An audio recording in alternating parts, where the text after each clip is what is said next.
Join us on Facebook. I don't know. Apparently today, the topic that we're going to be discussing is going to be lift kit brands, right? Is that what it's the differences between the difference three brands. between Pros and cons. major Pros and cons. pros and cons between the three major brands that we carry: BDS, Fabtech, and Rough Country. So I'll be doing mostly cons. Rough Country. From now on. So should we start with Up the there, Colorado, factory structure.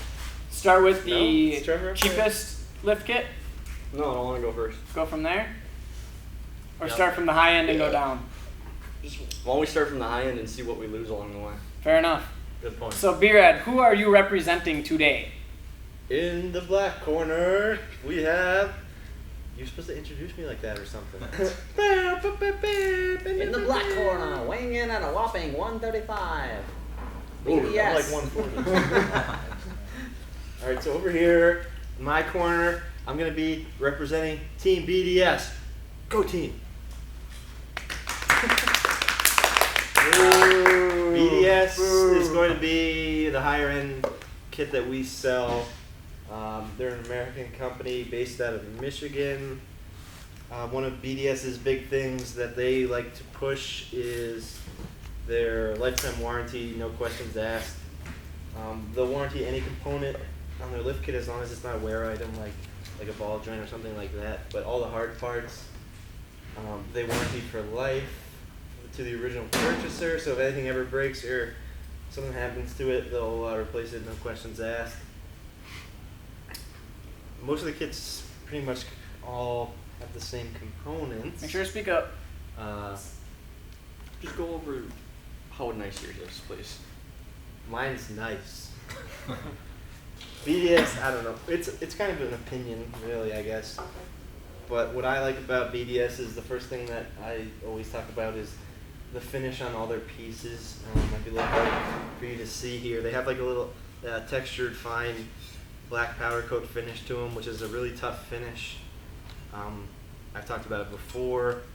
We have our powder coater locally here that we use when we want to do custom colors, and he told us how much of a pain in the ass it was to remove the powder coating on the BDS stuff just because of how strong it is and durable. BDS also gives you the options to upgrade your shocks to Fox Racing shocks. They're the only brand that does that because Fox actually owns BDS, so they have that in their pocket, which is really nice. If you want some really nice shocks as well. Also, what BDS does differently than others is the engineering behind their kits. They spend a lot more money, at least it seems like they spend a lot more money on the engineering side of things. It may not be the coolest looking lift kit, but they definitely put the money behind the engineering to make sure everything works right and is strong. Go through the hardware. What about the hardware? What? High rod ends and the grade 8 hardware. I mean, a lot of kits have grade 8 hardware. Yeah, well, this one over here doesn't, so go through it. Well, and then, yeah, another thing is going to be the hardware and the other little things that BDS includes. These are all going to be, these are still Chevy lift kits, right? Chevy, Dodge, but Oh. So yeah, one of the nice things also that BDS does is they include new tie rod ends that are shortened, so you don't have to cut the factory tie rods when you lift it. They give you complete new replacements, and then they give you nice. I always like how they label and sort their hardware. It's all bagged.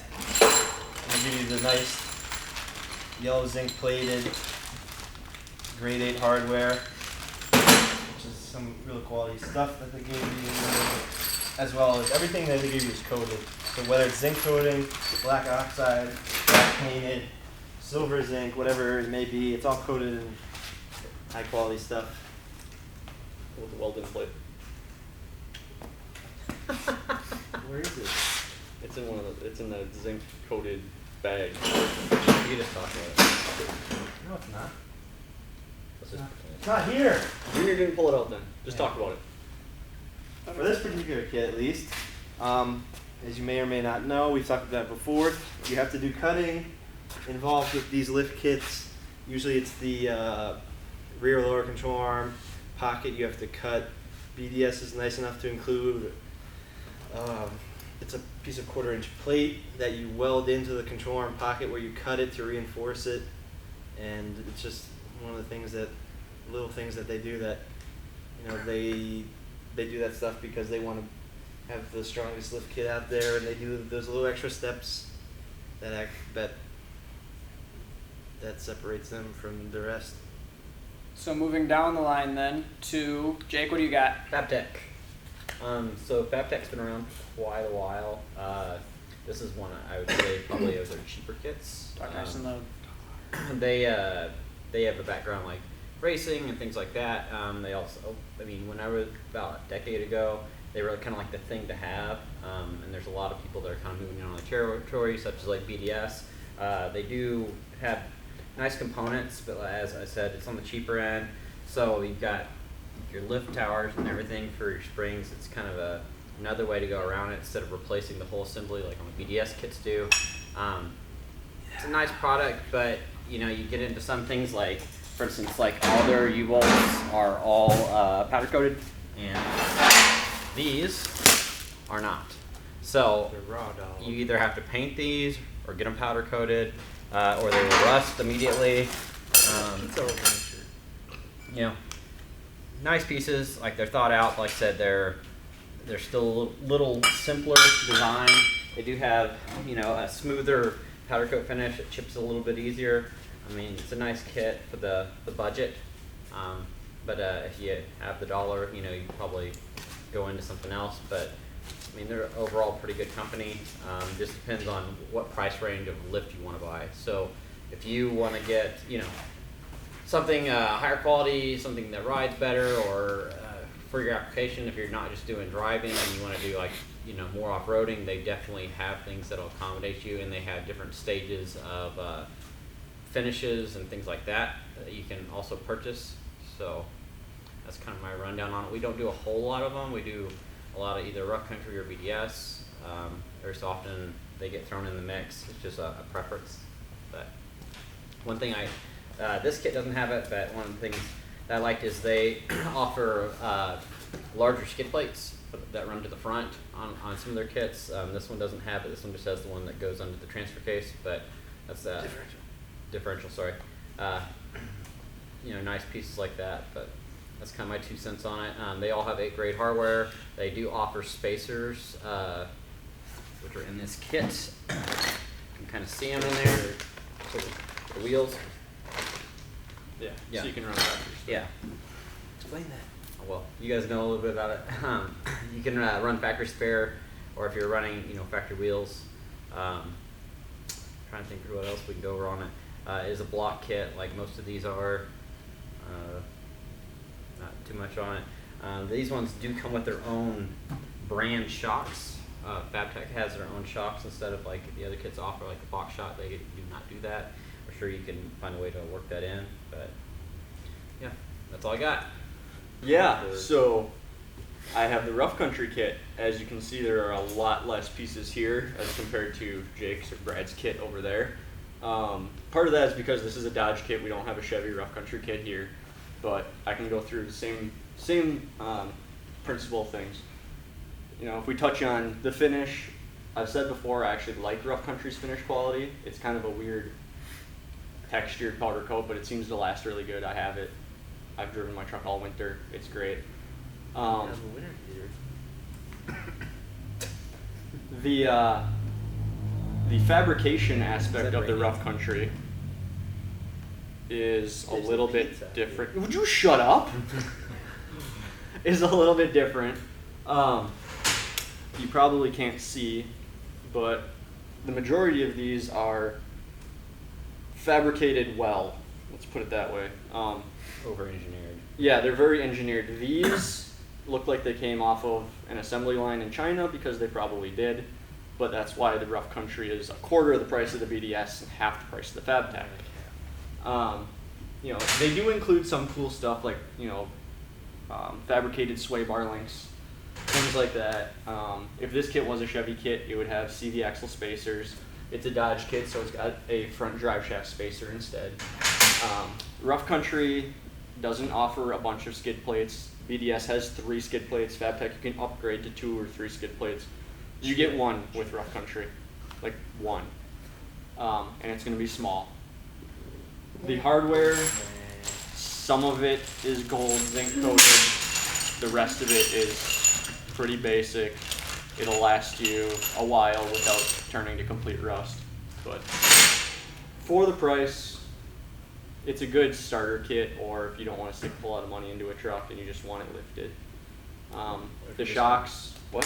Or if you're just gonna drive it for like 6 months and then sell it to someone. Yeah.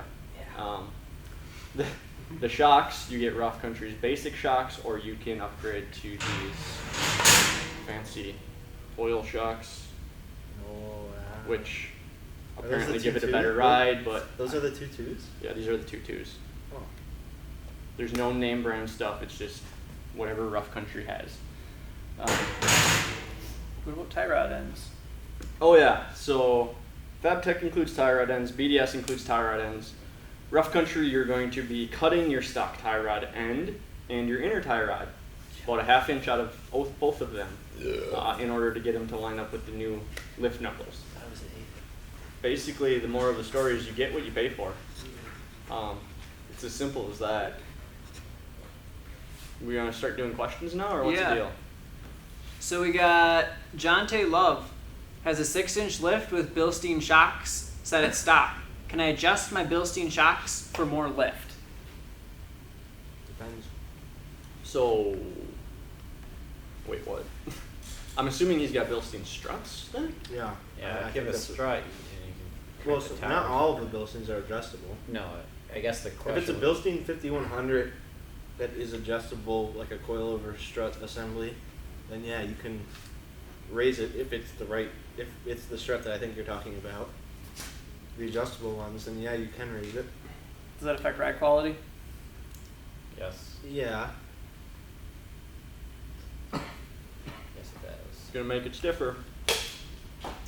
Jacob has a 2014 F-150 Platinum with a Zone lift. We talk about lift kits and how Zone is a lower end lift kit company. Could you explain why you think it's a lower end lift?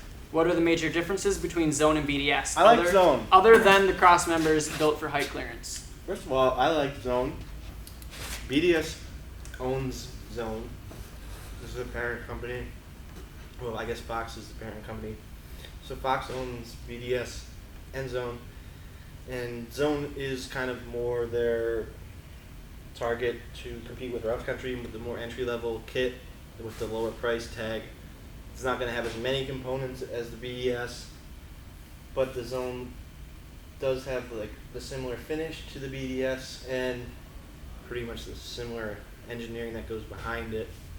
They just don't have all the bells and whistles. But I like Zone stuff. Banker doesn't. I have no opinion on them. It's Rough Country, Zone, kind of the same bracket there. You know, it's the same thing we just talked Zone's about. made in the US though. So Kenny Dryden with the 3-inch suspension lift, he's got a 2014 Tacoma pre-runner that he's wanting to run 33s, 10 wides, 3-inch suspension lift. Who's gonna hit the cab mount? How much suspension? 3. 3-inch suspension. I think it's one- On what year? Yeah. 14. Pre-runner, 2-wheel driver. I don't know. I never messed with I, 2-wheel. well, I'm just after I think about looking at one of them.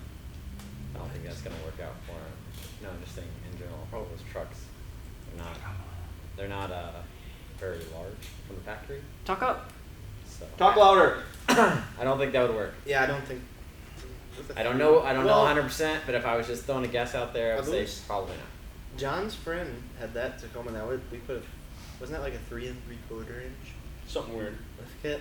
But I don't remember what size tire we went with. Kevin's got a 2012 Silverado 1500. He sold his 3.5-inch Rough Country, got a 4-inch Fabtech with the stealth shocks. Is that a good move? Yes. With the price. Yes, that's a good move. Yes, Absolutely. I've heard a lot of problems about that 3.5-inch Rough Country kit, where basically Rough Country gives you those new upper control arms to help with the ball joint angles. But the thing that Rough Country doesn't do is they don't re-engineer their upper control arm to have a different ball joint angle to compensate for the angle of the control arm. They just put it in the stock location, so then the ball joint still binds up and it still wears out. And it's And a you go through- non-serviceable ball joint. Well, no, it is. It's a moved ball joint. It's replaceable. On the new arms? The replacement arm, you're saying it is. So Fabtech Yeah. with stealth is definitely worth the upgrade then? I'm talking about on the Yes. country Yeah. control arm. Yeah. It is pressable. Yeah. Because I know it's not greasable. Yeah, it is removable. It's replaceable. So here's a myth. Dylan is wondering, he's heard that rough country 6-inch lifts actually come out to about 4 inches. Okay. This question I have had many debates with many people on. People come out, they measure the length of their drop bracket and determine that that must be what their lift is. That's not the only thing that determines your lift. This drop bracket, it could be 8 inches, but the angle, this is the big thing about rough country, is it always extends angles. The drop cross members on my 7.5 are like 5 3/4 inches. But with the preload on the spring from the strut spacer, that is like 6.5 inches, it's 7.5 inches total. Plus the spindle. Plus the spindles. It's not just the drop cross members. It's not just the strut tower. It's a combination of everything that gives you your final lift height. Myth busted.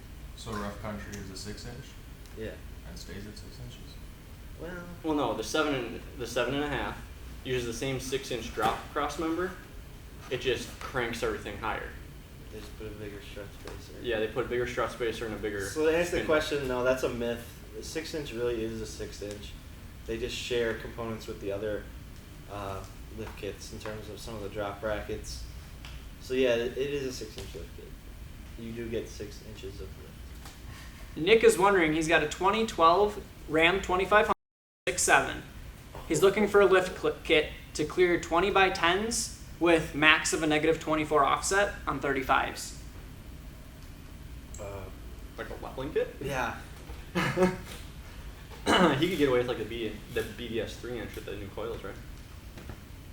You don't even have to go long arm on that. No. Yeah, I think it's it's a 3-inch coil. Because at least then he wouldn't have to go and cut anything. It'd clear. Yeah, I would go. Yeah, I'd probably just try and go with the 3-inch. BDS makes a really nice 3-inch for that truck, with all new shocks and coil spring replacement. And you could definitely fit 35s then with 10 wides. So we would recommend a 3-inch. Sir. Kenny's wondering about, I don't know if you would know this off the top of your head, Brad. He's got a 2016 Jeep Rubicon. How would I know this? Does Fabtech do a lift for that kit? And what would you think about going that route for a sometimes mudder, most of the time malt crawler? Does Fabtech make a Jeep? I don't know. If they don't, I'll look it up. they're missing a market. What year? Why is he? What, does he? Junior, what He year? wants a Fabtech? He's looking at Fabtechs. Is that good for sometimes mudding and some of the time malt crawling? Oh, so they 16. obviously do. Yeah, they do. Yeah. They actually have a bunch of options. They have like long arm, short arm kits, like all that. Here's talking amongst us. Yeah, amongst coworkers. Yeah, Fabtech is always a good option. It's definitely would be a kit that can handle mild off-roading, like it sounded like you wanted to do, and mostly on-road. They make it. Yeah. So yeah, that would definitely be a good option. It'd definitely be. I think it would be like one step up from rough country, for that vehicle. Jonte had, he's wondering if a lifted 1500 6 inches is the same height as a stock 2500. No. No. Not What at would be all. the same as a stock 2500? 2500 Like Silverado is 2 inches taller, 2 to 2.5 inches taller than a 1500 Silverado. It basically has a body lift. It doesn't. It doesn't. Yeah, I was gonna say, But but it's- it's a whole beefier setup Yeah. underneath. But basically, it's like putting a body lift to get. Are you that's how saying I got screwed with Yeah. my Duramax? Yep. Your You sold Duramax me is a just a body body lift? lifted 1500. All right, we're gonna get so much crap for that. That's not okay. No, the fitment wise, Jake. Yes. Fitment yes. wise. Fitment wise. 3 inches difference, or 2.5, whatever. 2.5 to 3 inches. Trent's got an 02 Yukon, and he has a 4-inch lift kit on it, and he's wondering if he needs to run a 10 wide and 33s so he doesn't have to cut. How big a lift? 4-inch 4-inch? on a Yukon, What's the Austin rules? Well, if he's going 10 wide, it's probably negative 24. max 24. Yeah. And 33s, Yep, he's probably still gonna have to cut. with a 4-inch. Yeah. Really? Junior's truck, yeah. It has a 6-inch, What's Tucker running on his Tahoe? 6-inch for 35s. 4-inch. And his truck is cut the hell. Is it? And yeah, my truck I have 6-inch on and 33s, and still have to cut, and it still rubs a little bit. Yeah. Really? With a Yeah. mini NorCal, yeah. Yeah. So yeah, Micro. if you want, you could run a 33 with the full NorCal and front trimming too. If you don't know what a NorCal is, Google it. YouTube it YouTube it. on custom offset Don't YouTube. Google it on Google Maps because that'll just show you Northern California. Gets Brad every time. I know where it is. I still can't figure out what it is. All right, so we got one more. We have Cody. I'm right here. No, not you. No. Wondering Does about he drive a has Silverado? at 13 F-150 Oh, what? He must not be. He's the only one. the only Cody in the world. with a Bilstein leveling kit with 18x9s. He's going up to a 33, but he's wondering how big of a spacer he can go with without rubbing. He's got 18 by 9 what? Yeah. 9 wide, He's what's going, the offset? He's going up to 33s. I mean, negative 12, are they zeros, are they Probably plus right. 18? Let's just say it's a negative 12. So how what- wide can you go then? What year is it? 13 F-150 Kirk. You could run like a 2-inch spacer. Right? Cut half the door. A 2-inch spacer? 33. What am I missing? You can run up to a negative 19 without trimming on a 33 on that truck. Oh, He's got 3-inch level? Yep, well, he said Bilstein level. Bilstein leveling kit. So probably So like 2.5 because it's an F-150 and the upper Yeah. control arms. Yeah, so you could run 33s and yeah, if he's got 18 by 9 negative 12s, that's what he's running without trimming. All right. Banker, what did we go over today? So today we went over lift kit brands and what's the difference and what are you getting for your money, and Conclusion is? the conclusion is you get what you pay for. If you just want a lift kit right now and you saved $1,000 and you just want to get your truck lifted, come get a Rough Country.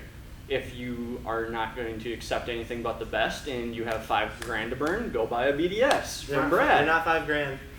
And, Some of them are. and if you don't really care and you just want a lift kit that's going to operate smoothly and last, pick up a Fabtech or any other similarly priced brand, which Fabtech's kind of in its ballpark of its own. It's between. Yeah, they're between these two. Yeah. I guess the reason why I would say get what you pay for is because it's not Speak up. it's not easy to design all this and put all this money and time into it. Like companies that are doing these and actually presenting these to be sold are putting the time into these. So whenever you spend the $3,000, the $2,000, $5,000, like Not the- 5,000. If you're spending $2,000 on a Rough Country, well, you're getting a lot. I'm saying in general. You bought 2 lift kits. Yeah, I mean, you pay for what you get, so that's why they're priced that way. Yeah, a lot of the pricing is unseen by people. You pay for engineering, research, and development work, which you don't necessarily see between the two, but that's why one kit will work better or last longer or ride smoother than another because the engineers design. are expensive. Yeah. Yeah. That's all for this week, folks. See you later. Tune in next time.